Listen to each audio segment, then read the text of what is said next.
Hello, everyone, and welcome into the Grip Lock preview for the Des Moines Challenge out in Iowa. Different from Idaho. It is in Iowa. Idaho. We have not been to Iowa. Yes, sure, the thing that this is actually funny. We're going to talk about this in a second. But I kind of want to go to Idaho now. I've seen this course a few Iowa. times. I've been to Idaho. One of the things that Go Hawkeyes. One of the big course changes that happened here is the only changes are down the stretch. They moved hole 17 to hole 16, and they added a new hole 17, new hole 18. The new hole 17 this year has basically coming from the woods, going out into the open, and then there's an OB carry to an Iowa-shaped green. That's sick. And this event's got flavor, man. It's got flavor. We had Brody Smith send out a tweet about this hole. I saw him tweeting about forced carries. And he said, forced carries. We need more of this in disc golf.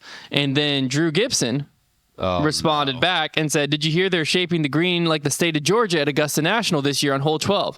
Yeah, it'll be sick on the drone a few times a day. I'm trying to get a little salty about the green. And then someone said, it's so the foundation can know the difference between Iowa and Idaho.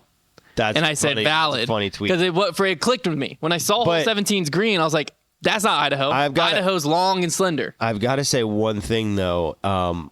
First of all, that's a crazy take from Drew. Like, come on now. But B, Iowa, correct me if I'm wrong, is a very bland-shaped state. It looks kind of basically a rectangle. I'll show you. So, they didn't have to, like... Yeah, but it's got, like, some undulations to it. Like, they didn't have to do anything cuckoo crazy to make it work. No, like, you want to see something crazy? There's this course in West Virginia I saw on Facebook. Did you see this? No, we need to... I want to know your list of, like, top states that would make ridiculous greens, because like Virginia would be a fine green. Virginia would be fine. It would just get narrowed down here. Idaho, if you put it in the top part, but that's a West Virginia. They there's a course in West Virginia that made a West Virginia shaped green, and West Virginia has that like out jut. That's actually that's really tight, and they put the basket in that, so it's like 3 feet by 3 feet around the basket. Dude, I'm trying to think of like what state would just make like a Oklahoma, and you toss it like there, or Florida like on the panhandle, basically. I don't know. New Hampshire would just be tiny. I don't think that's... Or Rhode Island. Oh, yeah, Rhode Island or like any of Connecticut. Like there's some small ones. But I don't think that's cheesy at all. No, I don't mind it. Yeah. I don't mind it because like as a viewer, subtle. When you're on the ground, you probably won't even notice it. No. And then if we can see it from, if nothing else, from the caddy book, it's like, oh, that's cool idea. Yeah. If we do get to see it in a drone shot, also cool. Yeah. And it doesn't it's not like they did it in a way that's like super gimmicky to where it's like, oh, they did it like the West Virginia one where it's like players have like 3 feet. Like it's a fair green. Well, it's a good shape. And obviously, like you talking about golf, like golf greens are traditionally rounded. So like you just can't have it look like a state. And I'll be honest with you, if Georgia was a state that fit the bill a little bit more of a golf green and the Masters happened to have a green that was that card, we'd talk about it every year. We'd worship it, be like, oh my gosh, it's the iconic 12th green. You got to start somewhere with these traditions. No, I think it's good. Cool. And I do like the... Did Brody respond to that? No, he has ignored it. Man. Probably hasn't blocked. Forced carries, and like Brody talking about that and disc golf, like it is true. This course seems to employ a lot of really good course design, it feels. Like who designed it? Who? Des Redding. Did she really? I believe I just read that. Are you getting confused? It's Des Moines, not Des Redding. I'm like 100% sure. No, you might be right. That on the website. You might be right, but I really like this course design, this layout. I think it's one of the most underrated courses on tour. I think it's because it's so new to tour. It hasn't had that like history per se, but. And Brody always talks about this is one of his favorite events because the crowd there is always just so loud. Yeah, like it's not necessarily like super deep, but like the crowd is rowdy and is exciting there. So let's see if Trevor can find it's run. It's a club that includes Jay and Des Redding, but it was designed. I'm glad I looked this up. Designed by Juliana Korver. Oh, wow. So some other great FPO heritage there. Yeah. So there's a lot of names associated with this course. Yeah, well, they did a great job. Juliana Korver, Des Redding, all of them. Yeah. They did a phenomenal job on this course. I'm very excited. Looking at the weather, it seems like they should have a fine weekend. Friday is going to be the scoring day. Looks beautiful out there Friday. Saturday, Sunday, the chances of rain comes in. Saturday, there's actually chances of scattered thunderstorms. We saw this tournament get canceled around early last year. With the storms coming in on Saturday, that means they should be able to get all 3 rounds in because it might be a situation where they have to get some golf in on Sunday, worst case scenario. But hopefully they're able just to play through. But it is something where players are going to want to get out the gates hot on Friday and then survive Saturday and Sunday if the weather hits the way it's saying now, because we are filming this quite a bit out from the event. So if it stays that way, then that's going to be the plan. It's definitely a course you can get hot on. It's got some amazing design, such a great variety of shots. Every hole is so interesting to look at. That's one thing this course accomplishes that a lot of courses can't, especially when you're in a more there's plenty of trees, but they employ things that give holes something to make it memorable, right? You have the mulch octagon on the short par 3 towards the back. You've got a number of different. You have the water carry on 5. Water carries. They just use different things. The Iowa shaped green. Yeah, exactly. It's a fun course to look at. The design is smart. There's a lot of par 3s, but each of them is unique in its own way and demands a different kind of shot. But because of the amount of par 3s, if you are able to get hot and you're hitting your lines, there is a lot of scoring to be done. So it'll be interesting to see. Last year we saw 2 rounds. I think the winner came in at 19 under in MPO. It'll be interesting to see what that scoring looks like this year. It's definitely scoreable, but there's plenty of trouble as well. There are a lot of those par 3s just as easily as you can be making birdies. There's plenty of trees to run into. The fairways are fair, but there's some longer par 3s as well. And then you also on the par 4s have OB to contend with, and some tight OB on certain holes, especially around those greens. So I think it's going to be a lot of fun. I really love this course. I love this event in general. I genuinely believe, now the field not being at full strength stinks, but like if I could choose a Pro Tour event, like a standard Pro Tour event to go to, not a playoff or a major or anything, this might be my first pick. Wow. Yeah. Big, bold words. I think it looks like a great time. It does. I've never been to this course, and Pickard Park's a fun name too. We might just need to book a trip out there. We might. Maybe next year we hit up. Maybe this year. Who knows? Maybe we go play. We still got time. I have to go to Pickard Park. Go Pickard Park. Let's see how it goes this year. We'll say let's pick one player that probably won't win, and if they win this tournament this weekend, we'll have to go this year. Gavin Rathbun. Is he playing? Don't know. Well, he's got to be playing. I just threw a player out there. Could win. That's a good one. That's not even that much of a long shot. No, Hunter's motivated. He wants to go to Pickard Park. But that's a good one. If he's playing, we'll say if Gavin Rathbun wins this tournament. He's got to be playing, surely. Okay, let's see here. I would think so. Gavin Babcock. Gavin Rathbun, yep. Okay, if Gavin Rathbun wins, we're going to Pickard Park this year. There you have it. There you have it. Now, as Trevor had mentioned, it is a wounded field this year with a lot of players already over in Europe. Does this field, combined with his history, combined with him growing up 15 minutes from Des Moines, make this event a must-win for Gannon Buhr? I will say this, because I was kind of saying earlier, like, man, we might have our first must-win of the year because this one really falls in Gannon's lap a little bit. I would say it's not quite a must-win just because of the fact that he's already won so many events this year. Had he be coming into this event in a season where maybe he has one win, maybe he has none, but he's got all these top 3 finishes, then must win, undoubtedly. Absolutely. Because of where he's at this season, I just say it feels more of this is a nice little bonus from Gannon because he's gonna get it, but not such desperation behind it. But I mean, you have to just love him. Yeah, no, I don't think it's a must win like you were saying because he doesn't need it for his season. I do think it's a can't lose because everything lines up.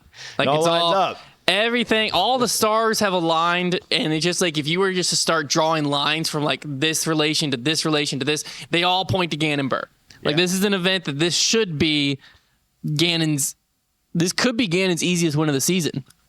To be honest, the course lines up with them. Yeah. He basically, I think he's gonna be sleeping in his own bed. Yeah. And then on top of it, he won the event last year. He knows his course well. I don't know. I really like Gannon out here. Maybe we might have to go. We have to stay at Gannon's house if we go to Pickard Park. There you go. See his Lego collection. Yeah, that'd be fun. Calvin Heimberg currently registered. Yeah. But a pretty safe assumption that he's not going to be there, considering he was just posting from Europe 2 days ago. Yeah, recording this Wednesday. Obviously, the event starts Friday, so we don't have tee times yet. But, man, that would be a heck of a swing. I would honestly be so impressed. Yeah, because he showed up to the Swedish Open, apparently 8 hours before his tee time. Well, played the course blind. Is he ready? A lot of guys aren't playing Finnish Nationals, are they? I think Finnish Nationals, you have to be a European player. Yeah, that's what I was saying. So, it's not like we could see if he's registered for a different event. No, but I think he is registered for I'll go to Calvin's profile because I'm pretty sure he is registered for the next European event. You had to be a psychopath. Well, no. Yeah, he's registered for Des Moines July 5th, then he's registered for Krokol Open July 12th, and he's already in Europe. No shot. So I don't think It's there's like- any chance it's he's flying over here. Flying it's back. like borderline impossible to like make that turn around and not just like he already played the first round of the last European event blind and it cost him. Like even if he was keeping in his back pocket, like, well, maybe I will travel back. Like at this point, there's no way. No. Well, also people were saying like that's the whole reason he lost the event was he played it blind. His worst round was the third round when he wasn't playing it blind. Yeah, I did. People were getting honest. People were about like that. coming after us. I'm like, no, we were asking like what, like the third round is Yeah. when he shot his worst round. I did. Yeah, I did Like, notice that. he's not playing blind anymore. Guys, you did see that. Like if you play a good round blind, you now know how to play the course well. Yeah, That's how and it's also like his first round he played okay. It wasn't like he played great, but he played solid. Yeah. And everyone's like, well, the first round he showed up like a few hours before his tee time. He was playing it blind, blah, blah. I'm like, yeah, he played that round fine. I'm talking about round 3. Yeah. Like, anyways, These golfers love showing up a few minutes for the tee time, man. That's how they like to so, I mean, if he does fly back to Des Moines, he's basically just shooting himself in the foot because then he'll be flying back to Crokle and he'll be playing 3 events in a row. The jet lag would go crazy. Yeah, it'll just be some. His body wouldn't know what's Calvin going on. would be like a week. He'd be like a week in the wrong direction of everybody else's time. Yeah, so expected the Calvin Heimberg not showing up.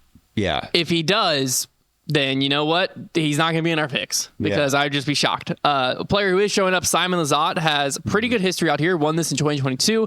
What do you think on his chances for taking this one down? I'm kind of gotten over trying to like time up Simon Lizotte and predict him because I think I've just decided that his putt is everything.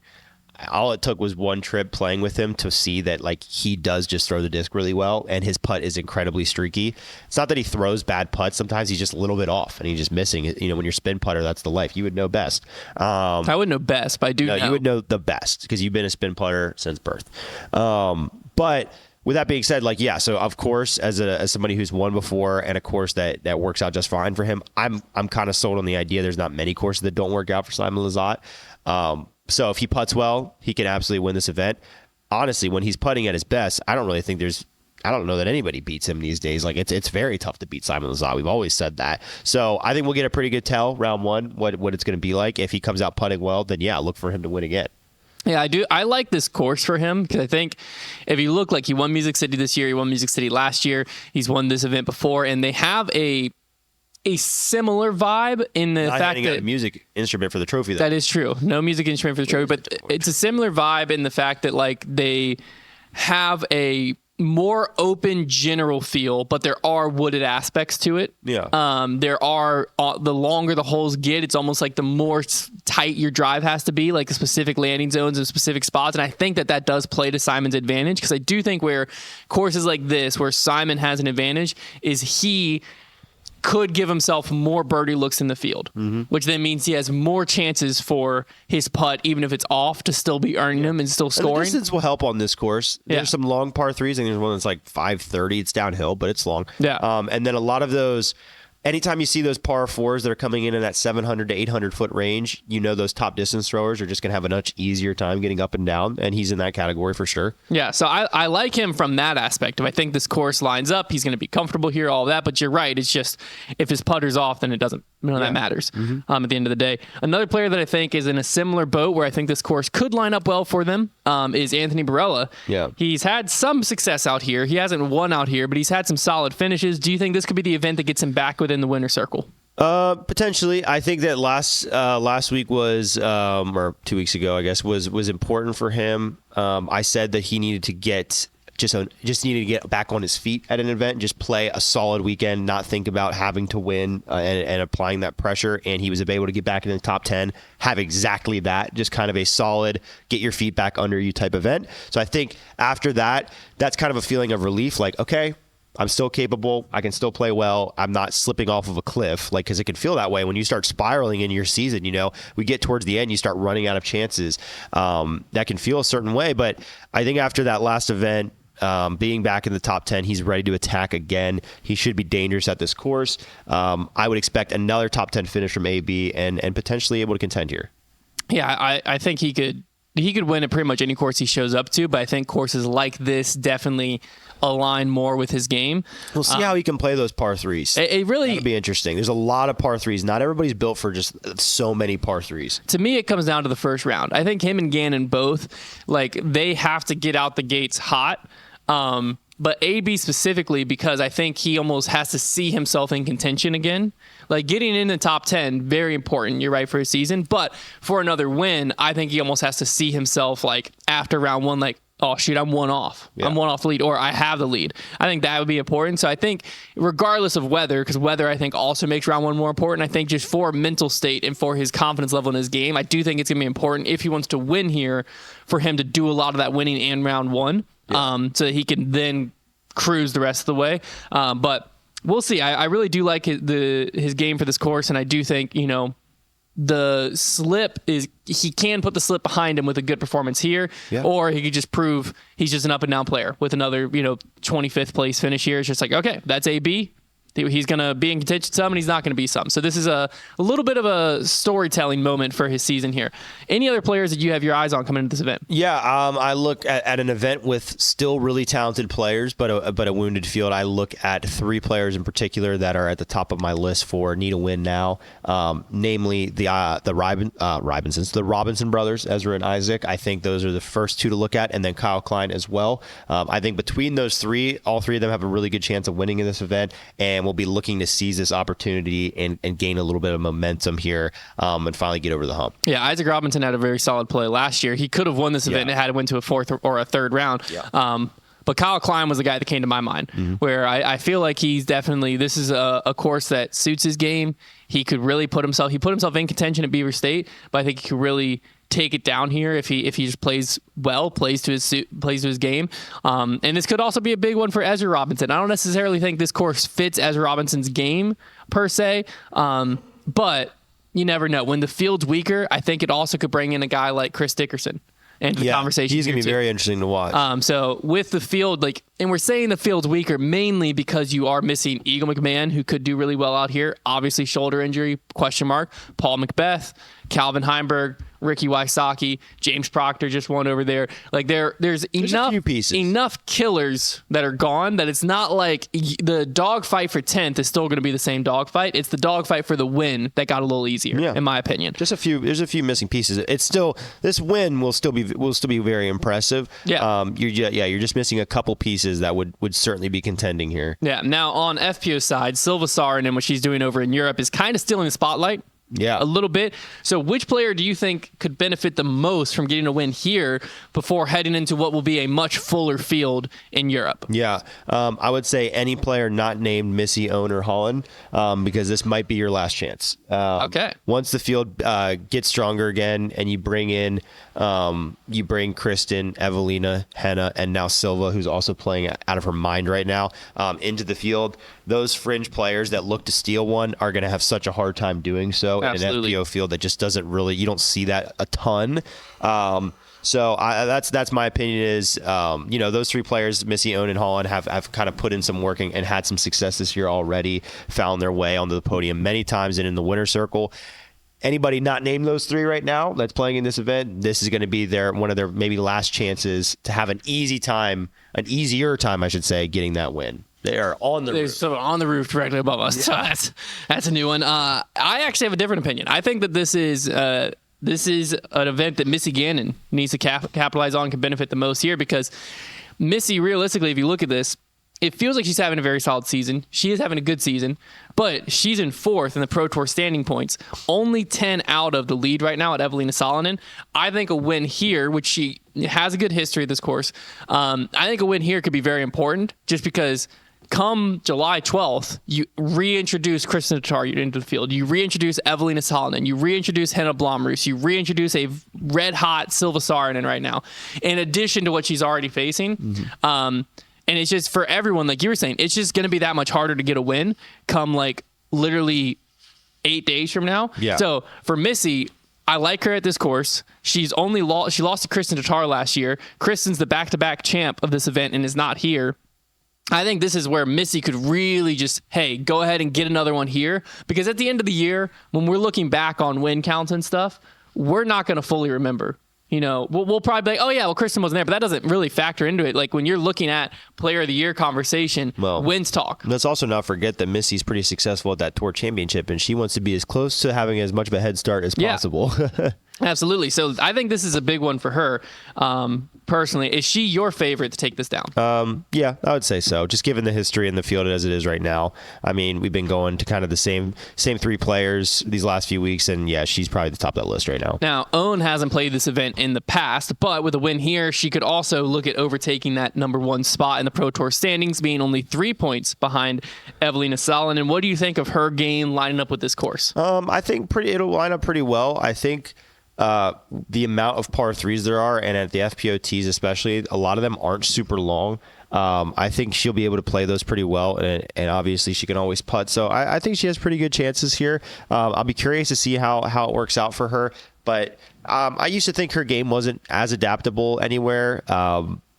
As much as now, I kind of just accept the fact that Owen could kind of make most courses work. So yeah. I don't really consider her a specialized player. No, I definitely think this course could line up with her game, because I think that on the FPO side, especially, really on both sides, but I think putting's crucial out here. Mm-hmm. I think a lot of players are going to, by nature of this course, give themselves outside looks. Yeah. I think the player that can capitalize on that 25 to 40 foot putt is one that's going to be really dangerous, and we know that's Owen's specialty. Yeah. So I think that's where Owen really could pull ahead of the field here, is the fact that if she does give herself a lot of those looks, she is in the current field the favorite. Silva Saran is the best putter in the world statistically right now, not in this field. So Owen Scoggins, number 2, is in this field. Are there any other players in FPO that you have your eyes on heading into this event? Yeah, Valerie Mandujano, probably number 1. I am just waiting to see if she's going to make any moves this year. It's just been super quiet. Distance has been such a struggle for her. I think this is a course that maybe she could overcome that, and I'm just looking to see some success from her this year, so that's somebody I've been watching. Yeah, no, I really like Valerie Mandujano here. Another player that came to my mind is Rebecca Cox, simply from when she's on. It seems like her putting and her placement backhands are 2 of the areas that when she's on, she really excels at. And so if her game's clicking, I think she could be dangerous out here. But Valerie Mandujano is definitely the first one that came to my mind. As we head into predictions, point standings going into it, Trevor has a 13-point lead at 68 points. I am behind at 55 points. I'll kick it off with MPO. I've got Gannon Buhr taking this down. I do think that this is just his weekend. But I've got Simon Lizotte coming in second and Anthony Barella my top 3. Okay. First time he's in my top 3 in several weeks. Yeah, quite a bit different from mine. I do have Gannon winning. I think that just makes a lot of sense. But I've got Kyle Klein in second and Ezra Robinson in third. All right. Now, over on FPO, I have Missy Ganon taking it down. I do think she's the favorite out here. I have Owen Scoggins coming in second. And I was looking at Holland and Ella. Neither of them have good history at this event. I don't know exactly what it is, but I'm just doing it. I'm sending it. I'm putting Valerie Mandujano third place. Yeah, I thought about that. I went Missy Owen 1-2, but I took Holland Hanley in third. All right, now over in the dark horse pick, I'm going to do it. I'm going to send it. I looked at, and historically, this player is good out here. He's been in the news a lot recently. I think this is a breakout event with his new bag. Give me Kevin Jones as my dark horse pick. It's a really good pick. I like that pick a lot. I'm going a little bit off the script here. I'm going to take Randon Lotta. All right. I've seen more success out of him, more consistency out of him, like where his low-end tournaments lately have been like 40th place, but he's snuck up into the top 25 a number of times. Really been impressed by his game so far this year. He's really improved past maybe what I thought I would expect out of him, at least this soon. And, I think he has potential to get into that top 30, that top 20. Yeah. I don't mind that pick at all. So, Randon Lotta versus Kevin Jones for the dark horse pick. It turns out that the dark horse pick is like one of the most important things we do, because every week that's where I'm just losing points to Trevor. I'm bleeding. Yeah, I feel like Kevin Jones is my only hope. I genuinely think in dark horse this year, like I'm maybe lost like once or twice. Yeah, it's ridiculous. Kevin Jones is my Captain America on July 4th weekend. Bring it home, KJ USA. All right, that wraps it up. I hope you have a chance this weekend to get out and watch some disc golf, the Des Moines Challenge going down. They're also streaming the Finnish Nationals, I believe. Yeah, dual coverage. A little dual coverage going on. So if you've got nothing to do, you got like morning FPO, and morning MPO. You got like, what is that, 4, 8, 12, 16 hours of disc golf. And then you sleep for 8, wake up and do it again. Sounds good. So if you got, that could be your weekend. Sounds like a plan. Why not? But get out, watch some Des Moines Challenge, and then we'll be back on Monday to wrap it all up for you and put a bow on the whole tournament. We'll see you on Grip Block then.